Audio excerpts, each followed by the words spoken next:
নমস্কার, কেমন আছেন সবাই? আমার এই ভিডিওতে আপনাদের সকলকে জানাই স্বাগত। আজ আপনাদেরকে নিয়ে যেতে চলেছি বাঁকুড়া জেলাতে প্রবাহিত দ্বারকেশ্বর নদীতে। এই মুহূর্তে আমরা দ্বারকেশ্বর নদীর ওপরেই রয়েছি, আর এই যে সেতুটা, এটা হলো সামরোর ব্রিজ।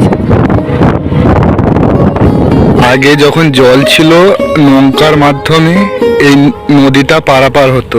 দ্বারকেশ্বর নদী কিন্তু বলতে গেলে অনেকটাই শুকিয়ে গেছে। আর এই দুটো যে নৌকা দেখতে পাচ্ছ, এই নৌকা আগে ব্যবহার হতো। এখন এই যে বাঁশের মাচা দিয়ে রাস্তা, তো এটাই তৈরি হয়েছে। আগে এর থেকে যখন জল বেশি ছিল, জলের স্রোত যখন বেশি ছিল, তখন এই যে দুটো নৌকা বাঁধা আছে দেখছো, এগুলো ব্যবহার হতো যাত্রী পারাপার করার জন্য। আর তার পাশেই দেখো একটা বাঁশের মাচা, সুন্দর বসার জায়গা। এখানে একজন বসে থাকে, আর প্রতিজনের কাছ থেকে 5-10 টাকা করে নেয় এই রাস্তাটা পার হওয়ার জন্য। আর রাতে এই রাস্তাতে যাতায়াতের জন্য একটা তার এবং আলোর ব্যবস্থা করেছে। দেখো ছোট ছোট বাঁশ ঘিরে রাস্তার উপরে সুন্দর। এই জায়গাটা উঁচু, দেখো অনেকটাই উঁচু রয়েছে। আমার ওখানে একটা বাইক রয়েছে, বাইকের মাধ্যমে আমি এসেছি। আর পরিবেশটা দেখো দূর থেকে। ওই পারের সঙ্গে এই পারের যোগাযোগ একমাত্র রাস্তা হলো এই যে বাঁশের সেতু, এটাই। তো আমি প্রশাসনের কাছে একটাই আবদার, যে এখানে যেন একটা সেতু নির্মাণ করা হয়, তাহলে মানুষের অনেক সুবিধা হবে। নদীর পাড়গুলো দেখো, বড় বড় পাথর দিয়ে দেখো বাঁধানো রয়েছে, মানে বুঝতে পারছো কিরকম মজবুত করা হয়েছে নদীর ধারগুলো।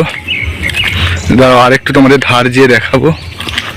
আর এই হচ্ছে রাস্তা, বাঁকুড়া সেই চির পরিচিত লাল মাটির রাস্তা।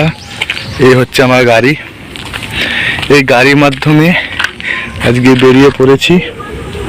চলো দূর থেকে এই ছবিটা নিচ্ছি। দেখো দূরে একটা ইট ভাটা দেখতে পাচ্ছ, দাও তোমাদের একটু দেখাই। এই দেখো, দেখো সেরকম কিন্তু উঁচু না, এই দিকটা উঁচু অনেকটা বাঁধ। তার কারণ কি বলতো, তো যদি বন্যা হয় তো জলটা এদিকে এসে এদিকেই সোজা আসবে, ওদিকে সেরকম প্রেশার পড়বে না। তো সেই জন্যই এই দিকটা এত মজবুত, আর ওই দিকটা খোলামেলা। দেখো প্রকৃতির কতই না সুন্দর চেহারা, তাই না? কত সুন্দর পরিবেশটা লাগছে। দেখো এখন সকাল 8:30 বাজে, মিষ্টি রোদের ছোঁয়া, তার মাঝে মানুষের কর্মব্যস্ততা।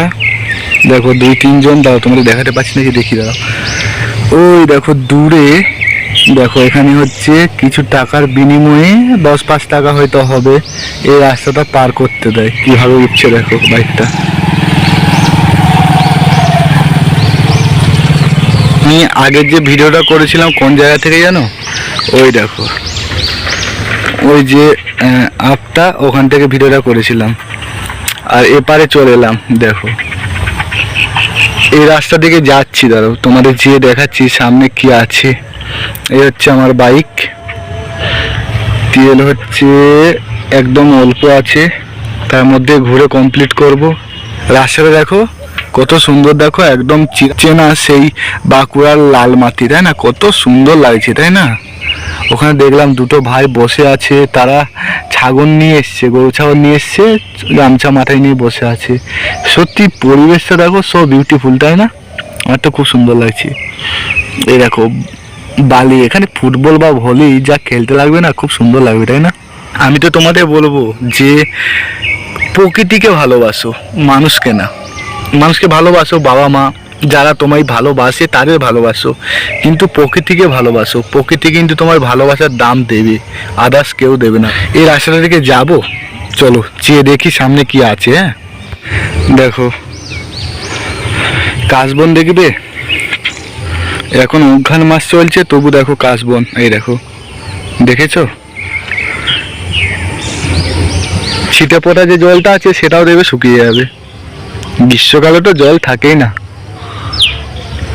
তবু সুন্দর। গ্রামের সৌন্দর্যকে আরো দ্বিগুণ বাড়ায় এইসব নদী নালা পাহাড়। সত্যি। চলো, অবস্থা দেখো, সকালে আমি এখনো খাবার খাইনি। বাইকটা আবার কিছুটা এসে রাখলাম। দেখো এগুলো কি বলতো, অনেক বড় বড় ঘাস জাতীয় পাটের মতো কাজ করে। আসন বলো, তারপর বসার কোনো জিনিস, তো সেগুলো তৈরি করতে এগুলো ব্যবহার করে। কতটা খড়ের মতন দেখো, অনেকটাই খড়ের মতন। দাঁড়াও, এই যে গাছগুলো এগুলোই হয়তো কেটে এরকম ভাবে শুকনো করে রেখেছি। আর এই গাছগুলো সাধারণত নদীর পাড়েতে হয়ে থাকে। তো চলো, আমি এখন নদীর কাছে যাব একদম। ওয়াও, কি সুন্দর! যা, আমি তো ভুল রাস্তায় এলাম, এইদিকে তো নামার কোনো রাস্তাই নেই। দাঁড়াও,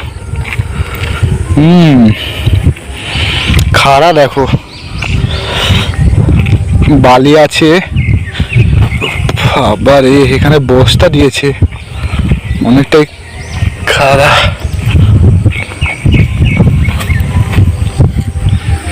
ও মাই গড, দেখো ওখানে জল, এখানে গাছ। মানে যখন বন্যা হয় এই পুরো জলটা না একদম ওই কোণা থেকে একদম এই কোণা পুরো লেভেল হয়ে যায়। ওই যে দূরে যে রাস্তা দেখতে পাচ্ছ, ওটা দিকে এই 5-6 মিনিট আগে পার হলাম, এই রাস্তার দিকে এলাম। দেখো, ও নদী রে।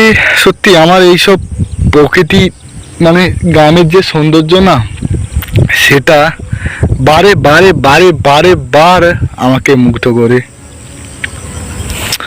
এবার তো এটা নামবো, অনেকটা ঢালু রাস্তা। দেখো এখানে একটা পাম্প রয়েছে, ওখান থেকে পুরো যে চাষের জমি রয়েছে সেখানে সাপ্লাই দিচ্ছে। মানে সুন্দর একটা জিনিস না, এই যে নদীর জল, এই নদীর জলটাকে চাষের কাজে ব্যবহার করার জন্য সুন্দর একটা পদ্ধতি এই গ্রামের মানুষ ব্যবহার করছে। দেখো, চলো সামনেটা গিয়ে দেখি যে কিভাবে তারা নদী থেকে জল তুলে তার চাষের কাজে ব্যবহার করে। এই দেখো, দেখেছো এখানে জল আসছে, জল তারপরে এই যে পাম্প বা এই যে পাইপটা মাটির তলা দিকে যেয়ে ওই যে ক্ষেত খামার সেখানে সাপ্লাই দিচ্ছে। তো বন্ধুরা, আজকের আমার এই ভিডিওটা এখানেই শেষ করলাম। দেখা হচ্ছে এরকমই কোনো এক ভিডিওতে। তো ততক্ষণ তোমরা সকলেই ভালো থেকো, সুস্থ থেকো, আর হ্যাঁ, অবশ্যই কিন্তু মা বাবার খেয়াল রেখো।